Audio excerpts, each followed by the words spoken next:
buccale, c'est-à-dire que la bouche d'un pauvre n'est jamais égale à celui d'un riche. Pour le riche, ça va toujours bon. Il n'a pas poussé les gars. Mais pour le pauvre, ça sent toujours mal. Tout ça change dans ta vie. Amen. Donne-moi un bon Amen. Amen. Si tu dis un Amen comme l'Éternel, Dieu te visite ce matin. Amen. Alléluia. Amen.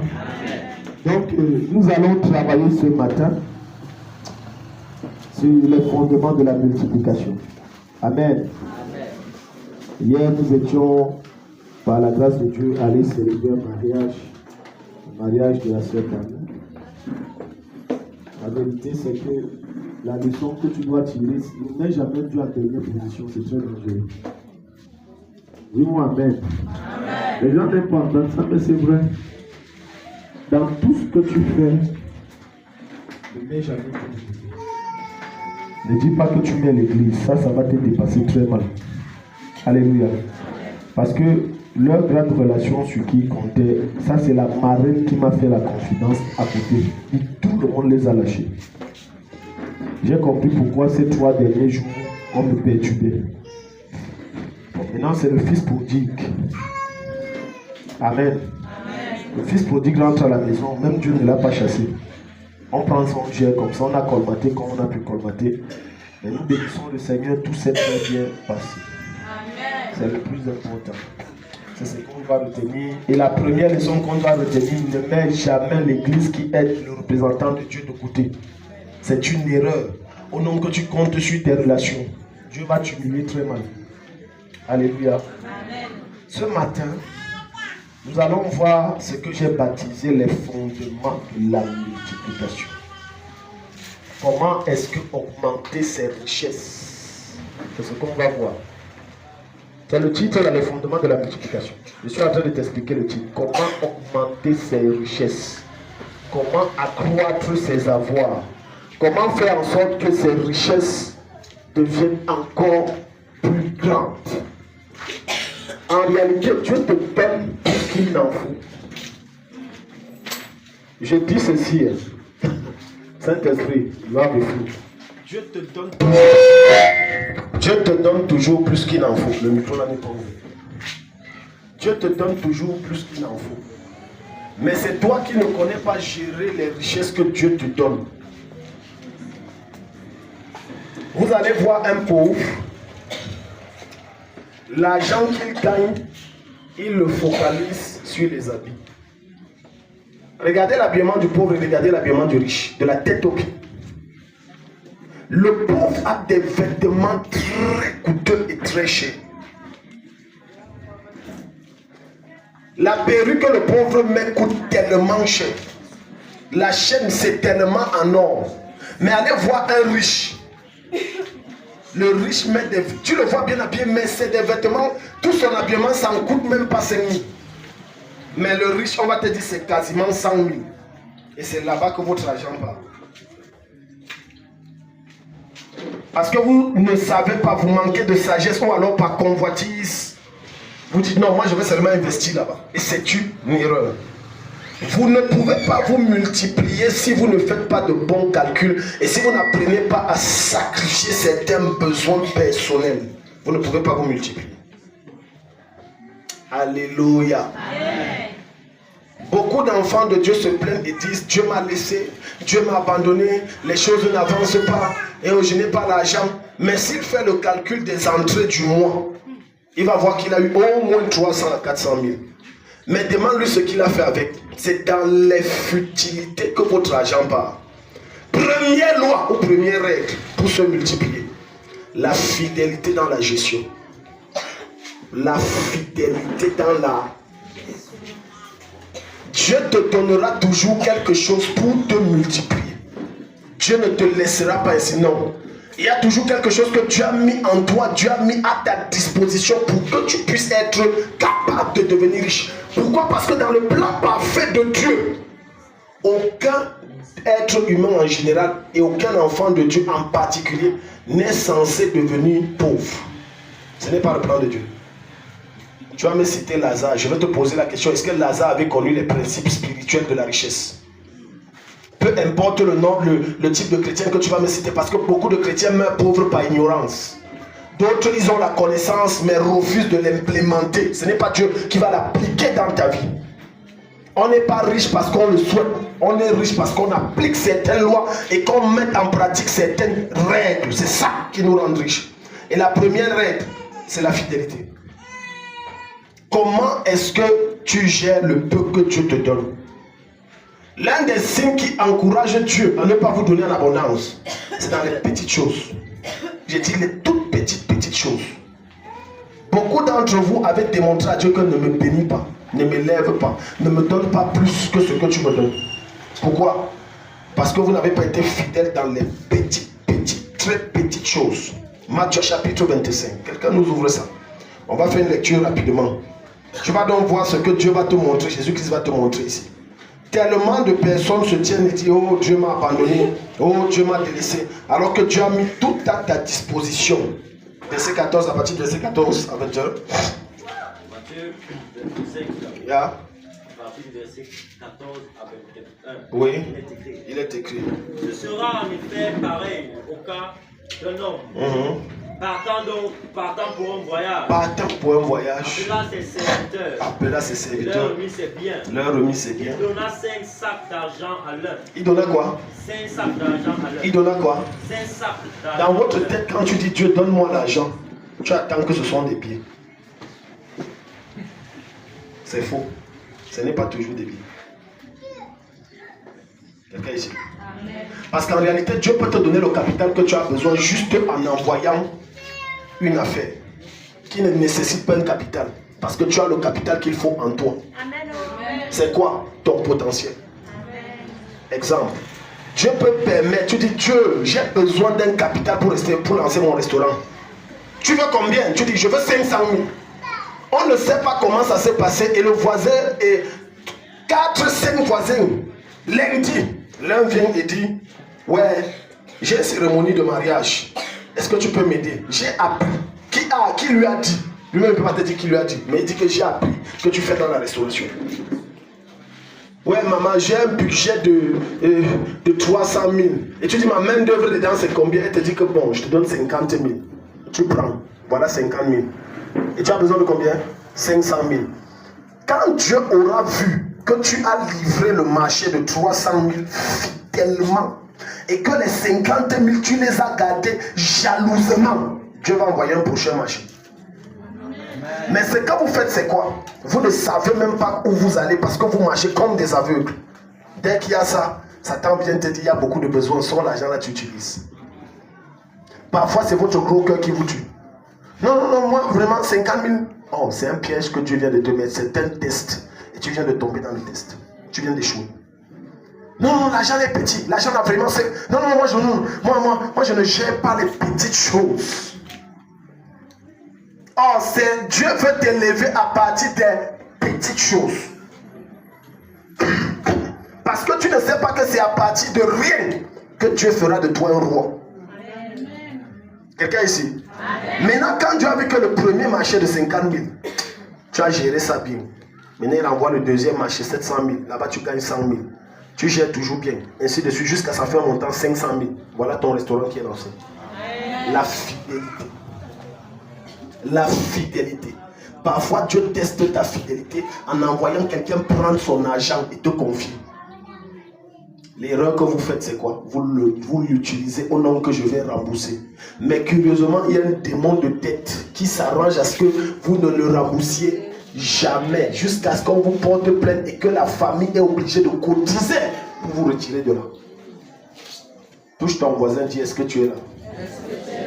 L'argent qu'on t'a confié de garder n'est pas ton argent. Tu ne peux pas le disposer comme tu veux.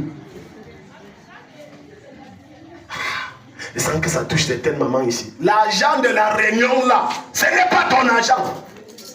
Le fait que tu es trésorier, ce n'est pas ton argent. Moi, je vais utiliser. Satan est un menteur. La Bible le dit. Le diable a dit utilise, tu vas rembourser. C'est une erreur monumentale. Il aurait encore été mieux pour toi d'aller t'endetter ailleurs. Et l'autre erreur magistrale que vous commettez, c'est quoi? Je prends en cachette, je vais remettre en cachette. Et ça vous cale au cou. Alléluia. Amen. Touche ton voisin, dis-lui, est-ce que tu entends ça? Il dit qu'il a donné à 5 de ses serviteurs 5 sacs d'argent. 5 sacs. Dans ta tête, quand on parle argent, tu vois les pieds et les pièces. Mais dans le plan de Dieu, l'argent peut être une personne. L'argent est une circonstance. L'argent est ton champ. Mais dans votre tête, il faut que Dieu me donne l'argent. Non, c'est très difficile. Continue la lecture. 2 à l'autre. 2 à l'autre. Et 1 au troisième. Le premier, c'est un sac d'argent. 5 sacs d'argent. Le deuxième, 2 sacs d'argent. Le troisième, 1 sac d'argent. Tu as suivi ça. Maintenant, regarde quelque chose de pertinent qu'il va dire. À chacun. À chacun selon sa capacité. À chacun. Selon sa capacité. À chacun. Selon sa capacité. Dieu ne te donnera jamais une richesse que tu ne peux pas gérer. Beaucoup de gens disent je veux être milliardaire. Je crois que c'est mercredi ou c'est quand j'ai lancé ici le questionnaire. Tu veux combien? Chacun a donné, je veux 10 milliards.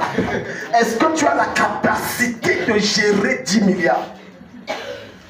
C'est facile quand tu n'as rien de dire que je serai humble. C'est facile quand la pauvreté te tourmente parce que c'est un chiffre que vous donnez. C'est le fruit des oppressions financières que vous subissez. Tu as vu quelqu'un qui a trop faim. La Bible dit que quand il dort, il rêve qu'il est en train de manger. C'est déjà arrivé à quelqu'un ici.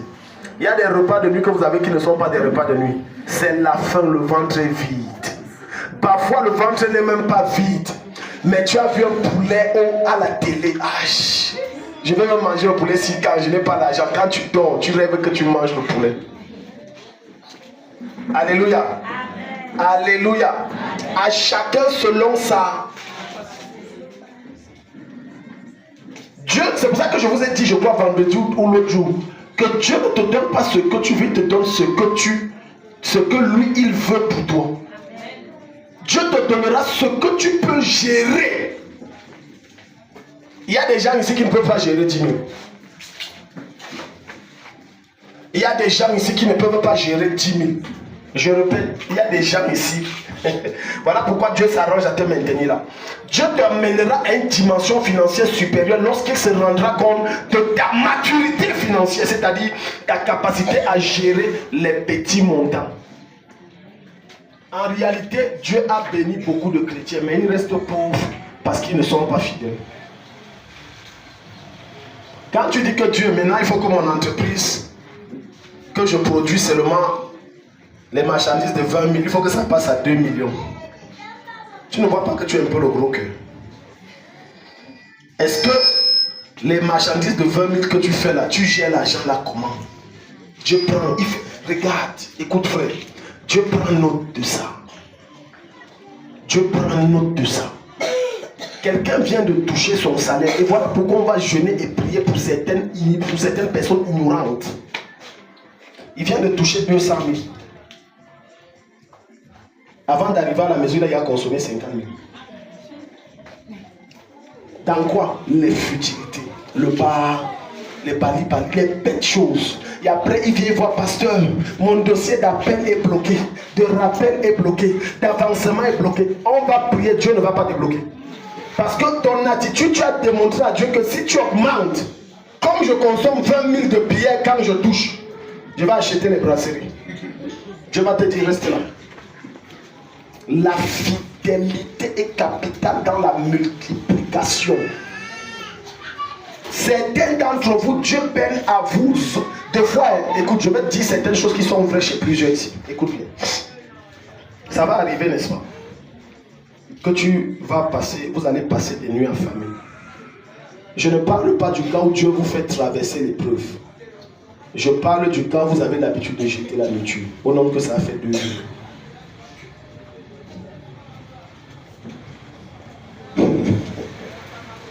Beaucoup d'entre vous jetez la nourriture quand ça dort.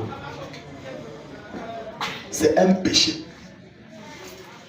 Alléluia. Les gens sont calmés ici. Beaucoup d'entre vous jetez la nourriture quand il y a certains d'entre vous, ça dort. Je ne mange pas.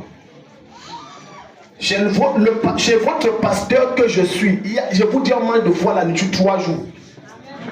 Il n'y a pas les amen. On le bénit trop. Tu ne vas pas me bénir comment? Je vois que comment il est si. Oui, je suis strict avec ça. Ne blague pas. Je suis strict. Et c'est pour ça que Dieu voit que mon service, c'est gère, regarde. Non, ah non, il faut que j'ajoute. Tu gères comme j'aime. Dieu a horreur quand vous prenez ce qui sort du sol qu'il a créé. Et qu'après être rassasié, vous jetez. J'ai dit certains ici, vous me regardez, vous êtes plein, je peux vous indexer. Quand le couscous, parce que c'est l'image et la vision que Dieu me montre, le couscous a dormi. Pap! Maintenant Dieu dit, ah bon, hein? Il part chez maman, il bloque le salaire. Quand le patron ne paye pas, vous allez manger. Mais pourquoi? Patron, ouais, oh, c'est tes enfants qui ont créé le désert là. C'est eux qui ont créé l'histoire.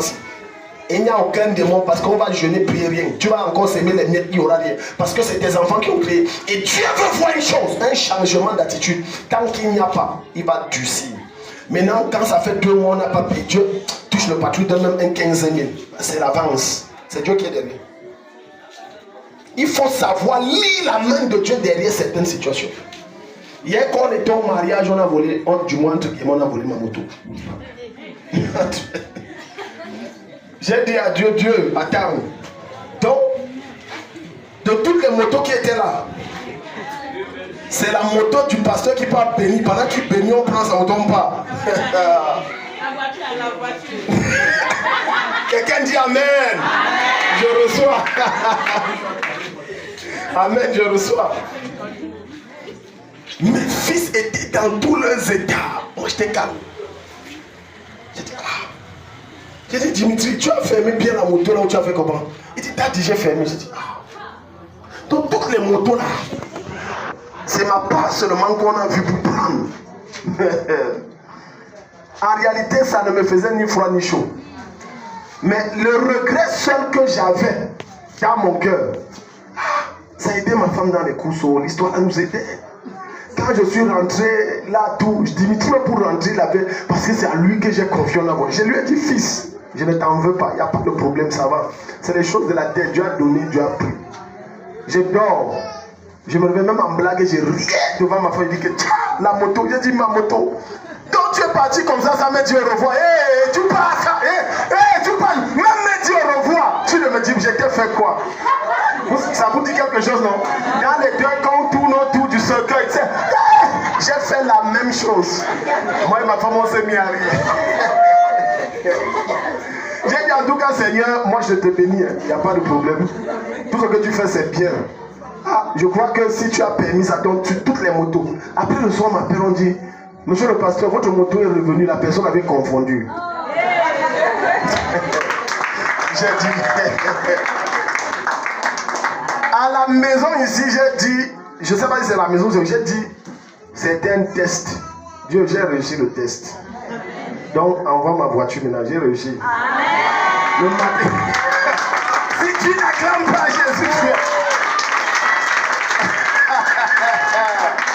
écoute-moi. Et un de mes fils, avant qu'on appelle le soir, là, me disait, mais Daddy, vous avez enseigné ici vendredi que c'est dans le calme et le silence. Parce que nous, on est étonnés, vous êtes tellement calme. J'ai dit, mais c'est ça que je mets en pratique. Amen. Tu veux que je monte Dieu? Non. Et les gens là-bas, vous voyez tout ça là. Ils se disent, tout, ils regardent. Le pasteur a volé sa moto, on croyait que je devais prendre, ma moto va sortir. Tous ceux qui sont ici, allez, vous laissez personne ne sorte. Je suis resté tranquille. Je vous dis, j'avais gardé mon sang totalement froid. J'ai dit que je ne veux pas. Je stresse de quoi? Dieu, je n'étais pas avec la femme de quelqu'un. Je ne sortais pas d'un bar. J'étais en train de faire ton œuvre. Bon, quand tu as trouvé que c'est ça qui est bien, vas-y. Mais en réalité, c'était une épreuve. Parce que sur toutes les motos, comment on confond que pour le pasteur? Tu trouves ça normal? Il faut être un homme spirituel. C'est pour ça que j'étais en train de vous dire, apprenez à lire les signes de Dieu. Apprenez à lire les signes de Dieu. Vous avez trop le temps pour vous plaindre, pour vous coucher, pour vous... Dieu, pourquoi? Non. Apprenez que tout ce qui vous arrive, si ça arrive, la main de Dieu est derrière. Seigneur, fais comme tu veux. Je ne veux pas chauffer ma tête. Alléluia. Et quand on vole son tchoronko, un mois il n'est pas à la paix. Tchoronko, un mois. Un mois. Imaginons qu'un frère ici, tu lui as remis ton téléphone et que le téléphone ne se perd pas, ça tombe par inadvertance. Et ça se casse, il faut changer l'afficheur qui coûte 10 000. Et te montre comment tu vas te réagir. Je ne t'ai pas remis mon téléphone comme ça. Hein? Non, non, non. Oh, ça c'est quoi ça? Hein? Parler même ton patois tout dedans. Que ça ne vaut rien. Et ne plus jamais saluer. Pour faire quoi? Alléluia. C'est quand tu réussis le test comme ça, Dieu a grandi tes avoirs. Parce qu'il a vu que oh, le type c'est fidèle. Il dit Dieu, j'ai dit ça, j'ai dit Saint-Esprit, j'ai réussi le test là bien, bien même. Alléluia. La fidélité. Fidèle. Les gens veulent que Dieu multiplie leurs avoirs et les exauce. Mais même dans son œuvre, ils ne sont pas fidèles. Voilà pourquoi j'ai mis l'exhortation de maman Philomène. Ils ne sont pas fidèles. Elle a parlé d'un truc pertinent. Aimer la présence de Dieu. Ils ne sont pas fidèles. Leur joie est déterminée par ce qu'ils possèdent. Je vous dis hier, ma joie n'était modifiée en rien. Ça n'a rien changé. Je suis allé, j'étais fatigué, j'ai dormi propre même, bien même. Je me suis levé que maintenant il faut aller le soir, à la soirée maintenant. Je me suis habillé bien, bien même. Changé même encore de veste. Voilà, je pars. On appelait, il était même étonné que... J'ai dit, ah bon, on a trouvé? Oui, j'ai dit, bon, j'envoie un de mes fils là. On se tamponne là-bas avec le délégué. Il me dit, pasteur, vous avez vu? J'ai dit, moi je ne l'ai pas vu. J'ai envoyé quelqu'un. Dieu ne te donnera que ce que ton cœur ne s'y attache pas. Amen. Aussi longtemps que ton cœur s'y attache à quelque chose, il va te le retirer et te le priver. Mais quand ton cœur ne s'y attache pas, et il a vu que ton cœur n'est pas trop attaché assis à ça, Dieu te donnera au-delà de ce que tu veux. Amen. Donne un mot amen. Amen. Donc c'est dangereux, bien aimé, vous attirez la pauvreté dans votre famille. Lorsque vous prenez les restes de nourriture et vous jetez. Connaissez-vous combien de familles dans ma famille? Connaissez-vous combien d'orphelins dans ma famille? Connaissez-vous combien de veuves n'ont pas de quoi manger? Combien de familles sont obligées de fouiller dans les poubelles pour se nourrir? Mais toi tu prends, tu dis que ce n'est plus ça, je jette. Entrez dans notre congélateur, il y a les restes là, on mange ça bien, je ne blague pas avec vous. Parce qu'en tant que pasteur, je suis censé être un modèle devant Dieu d'abord avant d'être devant les hommes. Cabo, je ne blague pas avec vous. Je m'adresse ici surtout aux sœurs qui estiment que je ne mange pas si ça vous appauvrit. Vous augmentez vos appauvissements. Je répète, je m'adresse surtout aux sœurs parce que la plupart du temps, les hommes n'ont pas ce problème. Et la femme va dire que maman, non, ça là encore, ça, je ne mange pas. Non, on mange. On mange bien même. Je dis, on mange ça. Blague pas avec. Ça ne tombe pas du ciel. Et mes enfants qui sont ici à la maison peuvent témoigner. Je suis dur tellement que je dis que la nourriture ne tombe pas du ciel. C'est pas qu'il y a un ciel, c'est ouvert, c'est une manne qui ne dit jamais. Donc, gérez ça bien. On ne jette pas la nourriture ici. Vous prenez. Parce que vous avez vu 3 menus. Hein? La voisine a amené un menu. L'autre a amené un menu. Tu as préparé ton menu. Maintenant, ton menu, comme c'était le couscous boko avec le soudamouka et pas de maloumla, tu dis que non, je ne mange pas. Ne tentez pas Dieu, vous allez vous appauvrir. Beaucoup de personnes pleurent la pauvreté parce qu'elles n'arrivent pas à bien gérer leurs avoirs. Ça vous appauvrit, vous mettez l'argent dans des bêtes trucs. D'autres épargnent à l'extrême, au point de se priver même de s'acheter certaines babouches. Pour faire quoi? Pour faire quoi? Junior, continue la lecture là. Puis il partit aussitôt. Puis il partit aussitôt. Celui qui avait reçu les 5 sacs d'argent s'en alla travailler avec eux. Celui qui a reçu les 5 sacs d'argent s'en alla travailler avec eux. Et gagna 5 autres sacs d'argent. Continue. Tu as vu? Il n'a pas pris l'argent. Il a gardé. Il dit que je ne fais pas tourner, je garde. Parce que ce que Dieu te donne, c'est pour te multiplier. Il y a un argent que tu dois épargner, mais il y a un argent qui doit se multiplier. Et si tout l'argent, et même dans l'argent qui doit se multiplier, tu mets ça et que tu gardes, tu seras pauvre. Il y a un point tout à l'heure que je vais toucher sur la discipline financière et j'implore votre attention parce que ça va vous bénir jusqu'à. Oui. Et on lui a donné 5 sacs, il est allé travailler pour que ça produise d'autres. Le deuxième, on lui a donné 2 sacs. De même, celui qui avait reçu les 2 sacs d'argent en gagnant 2 autres. Il a gagné 2 autres. Le troisième, celui qui n'en avait reçu qu'un, ça c'est la plupart des chrétiens ici. a creusé un trou dans la terre. Il a fait quoi? Il est allé creuser. On te donne un sac d'argent. Maman Lydia, toi tu creuses le trou, tu dis que moi j'aime bien que ça.